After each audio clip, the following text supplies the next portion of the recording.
Imam Khamenei's 2023 Hajj message. In the name of God, the Beneficent, the Merciful. Praise be to God, Lord of the worlds, and peace and blessings be upon the great messenger of God, Muhammad al-Mustafa, and upon his pure progeny and upon his chosen companions. The Abrahamic call to Hajj and his universal invitation have once again addressed the entire world from the heart of history, making eager and excited the hearts that are ready and which remember. The invitation is addressed to all human beings, and proclaim the Hajj to all the people. The Holy Quran, Surah 22, verse 27. The Kaaba is the blessed host and a guide for all people. Indeed, the first house to be set up for humankind is the one at Bakkah, blessed and a guidance for all nations. The Holy Quran, Surah 3, verse 96. The Kaaba as the focal point and the main focus of attention of all Muslims, and also the Hajj ritual as a small example of the extensive diversity of the Islamic world, can serve to elevate human society and improve the health and security of all people. Hajj can bless all humanity with spiritual and moral elevation, and this is the vital need of humankind today. Hajj can annul and render ineffectual all the plans of the arrogant powers and Zionism for the moral downfall of humanity today and in the future. That which is a necessary condition for the occurrence of this universal impact is that, as a first measure, Muslims themselves should properly hear the life-giving message of Hajj and do their utmost to implement it. The two main foundations of this message are unity and spirituality. Unity and spirituality are what guarantee the material and spiritual advancement of the Islamic world and its enlightening the entire world. Unity means being connected both intellectually and in practice. It means that hearts, thoughts, and orientations come closer together. It means a synergy in science and experience. It means having an economic connection between Islamic countries. It means the existence of trust and cooperation between Muslim governments. It means working together against common, definite enemies. Unity means that the plots designed by the enemy cannot set Islamic denominations, nations, races, languages, and the diverse cultures of the Islamic world against each other. Unity means that Muslim nations should know each other, but through communication, dialogue, and interaction, not through the enemy's seditious descriptions. They should be aware of each other's potential and capacities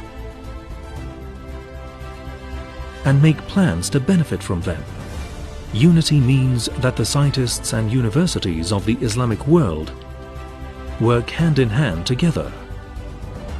The scholars of Islamic schools view each other in good faith and with tolerance and fairness, and they listen to each other's words.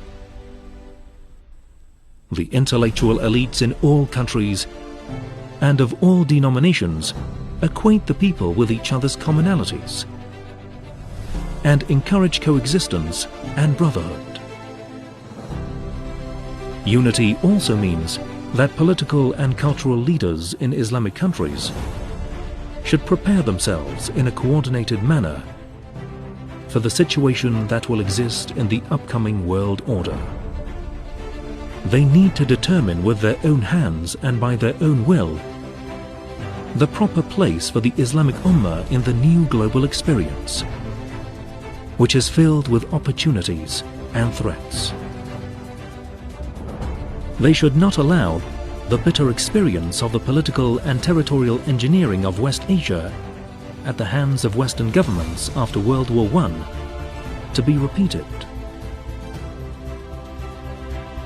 Spirituality means advancing religious ethics.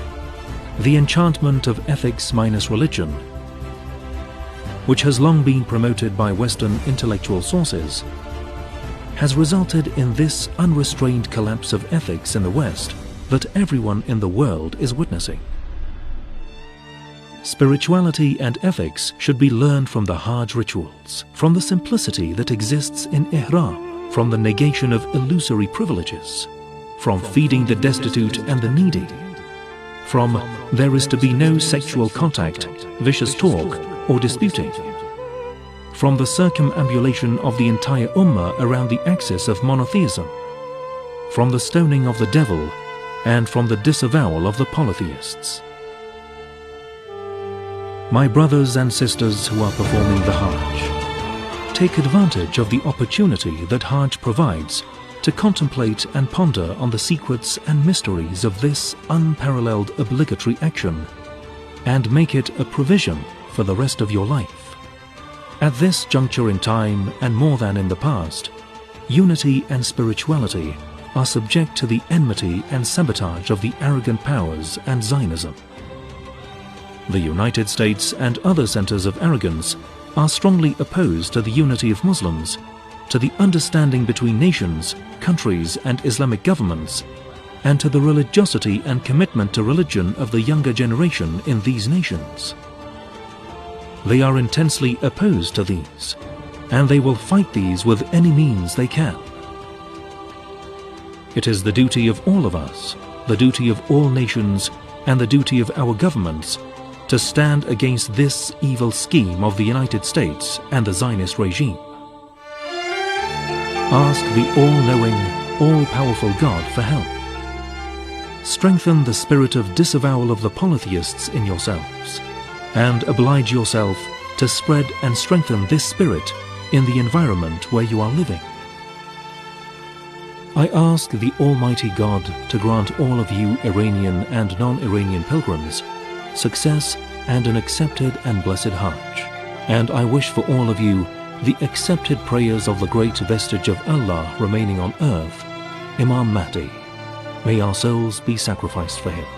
May God's greetings and mercy be upon you. Sayyid Ali Khamenei, the 6th of Dhul Hijjah, 1444, the 25th of June, 2023.